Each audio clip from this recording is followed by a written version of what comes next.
Think about tutoring. Next, now, I have to tell you, my hobby is acting.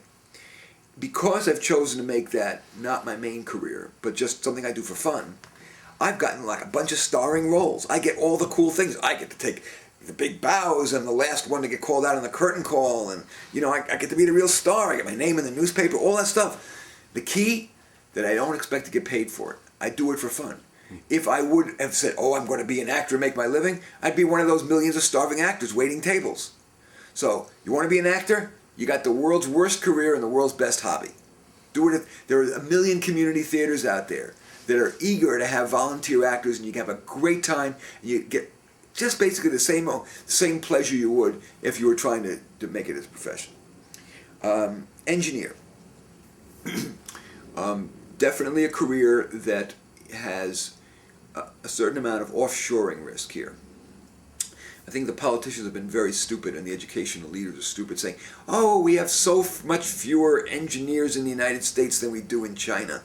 Look at China, they've got all these engineers. Well, if I had a son or a daughter, I would not tell them to be an engineer, because no matter how good an engineer my kid is, he ain't going to work or she ain't going to work for 10 cents on the dollar. If you can get an engineer in China to work for $8,000 a year, they're not going to hire you for $60,000 or $80,000 a year. And last I checked, you're not going to want a salary of $8,000 a year. And it's a really, really, really, three reallys, really hard major engineering. So if you major in engineering, you're going to kill yourself in that engineering school, and then find that your job you're going to have a hard time getting a job and be a grave risk of getting offshored. So I'm not a big fan of engineering, but there's one field that's so exciting, two fields within engineering that are so exciting to me that I think it may be worth the risk if you are smart. If you're just your average schlub who's majoring in engineering, you're dead meat probably. But if you're really smart, really hot, these two areas I think are going to be enormously valuable. The answer to our energy crisis is not wind. There ain't enough wind to power our energy. It ain't the sun either. By the time the sun, 93 million miles away, comes here, there is so little energy to be collected. That ain't our problem, our solution. The solution ultimately is going to be in hydrogen fuel cells. Fuel cells are going to be an unlimited source of clean energy. You engineers who are working on the development of fuel cell technology to run our cars, our trains, our buses, etc., are going to maybe have a shot at getting a good job. Also, similarly, biotech engineering. Right now, our artificial hearts, our artificial kidneys are crude. Our delivery systems of medication, you either wear a patch or it's a shot in you. There are much more sophisticated kinds of delivery systems. There's unlimited need for better biotech engineers. So those would be the two niches within engineering if I was going to take that risk. But beware, China has 1 billion people, and it's a culture that is very science-oriented, and it's a culture that values intelligence, and for thousands of years has bred for intelligence. You are going to have a hard time competing with a group of people like that, a group that large, that are willing to work for 10 or 20 cents on the dollar compared to what Americans will. Keep that in mind. Okay, another field that I think is going to be, and engineers are going to be used here, but also computer geeks are going to be very valuable in what I call immersive entertainment. You think the current Xbox or Wii or PlayStation 3 are immersive? Not even close.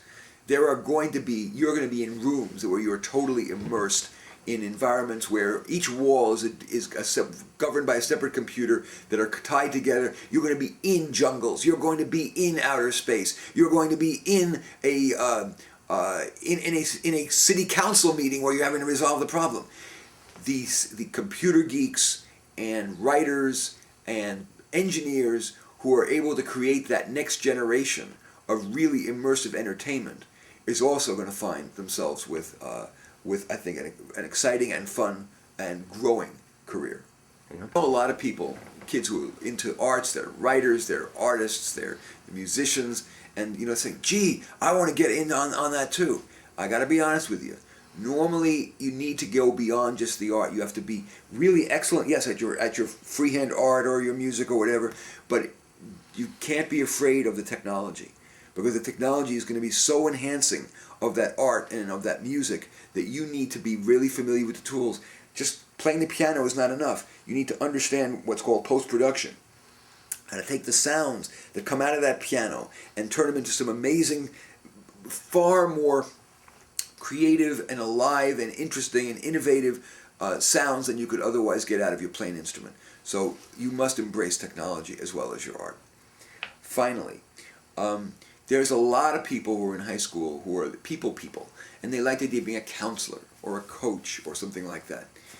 I got to tell you, I am a counselor and a coach, but if I were starting again, I would think real hard about going into a counseling profession.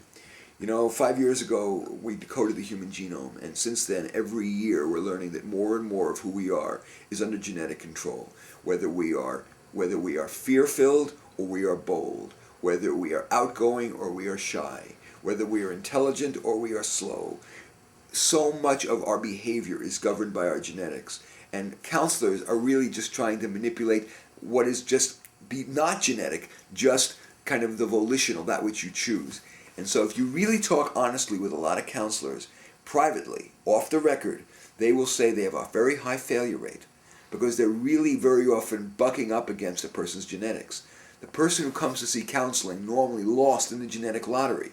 They tend to be depressed, low energy, not that bright, fear-filled, etc.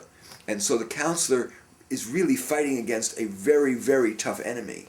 So I would encourage you, as we move into what I call the genetic age, that you think 3 times about going into the counseling field. I know it's fun, but there'll always be a need for you to use those very counseling skills as you are with your romantic partners, with your parents, with your friends, with your bosses, your coworkers. You'll always need good listening skills. You'll always need good questioning skills. But as a career, I think you will ultimately, if you try to go into that field, it's like somebody in the 1930s, after the car had been invented for 20 or 30 years, going into the horse and buggy business.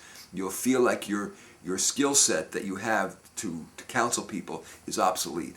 And so I would encourage you to avoid that career. Again, people who are psychologically oriented, I want to give you a path. The path, if indeed we are more genetic, one of the ways in which the names of the fields that it will be addressed is neuropsychology or physiological psychology. Study that. That's going to, and the old-time psychology departments are still wasting your time with Freud and behaviorism and all that stuff. That's very nice, the developmental theories and Erickson and Piaget. That is like dinosaur land. You want to find a psychology department, go to a college that has got a solid physiological psychology department. So the kind of things you're going to want to be learning are what parts of the brain are associated with what kinds of emotions and what kinds of behavioral characteristics. Where in the genome is there, what are we learning about where in the genome is the fear response motivated. Ultimately, what fear response is going to be something, I don't know this yet, but in your lifetime, we will know that it is something to do with an overactive adrenal gland or some kind of a protein that is expressed in a certain lobe in the frontal part of the brain or maybe in the limbic system in the back. We don't know, but that's where the action is going to be. Not playing counselor and saying, well, I hear you saying that you're unhappy with your mother because she was strict with you. That's going to be like laughed at. They're going to put that on the next situation comedy. Right? We're gonna make fun of those people. You don't want to be made fun of. One more career that people are very interested in is journalism. There are a lot of writers. Now, especially, thanks to Google, which is my best friend, you can get information on anything you want instantly by Googling it. So, words and articles and content has become a commodity. It's free. It's available on the net. So it's going to be ever harder to make a living as a writer especially if you're trying to write books. I believe the era of the book is over. By the time you finish writing the book, much of the content that you created is obsolete. It takes a year, 2 years to write a book. The article will always be with us, but it's going to have to be something that is going to be on the web, and it's going to be something that is going to be instantly updatable. The novel, everybody who likes to write seems to want to do creative writing. They want to write the great American novel. That's a hobby, again. I think that's not the kind of thing that you're going to make a living at. I know a lot of you like blogs. Blogs are great form of self-expression, but you got to think of it as like your diary that you're making public. You're not expecting to get paid for your diary. You're probably not going to get a lot of advertising revenue. We already have 15 million blogs out there or more, and it's only going to grow because we all of us have a great desire for self-expression. Why am I doing this right now? Why am I talking to you? I like to share what I know. I like to self-express. Well, so does everybody. And what the kind of the people's way of self-expression is blogs.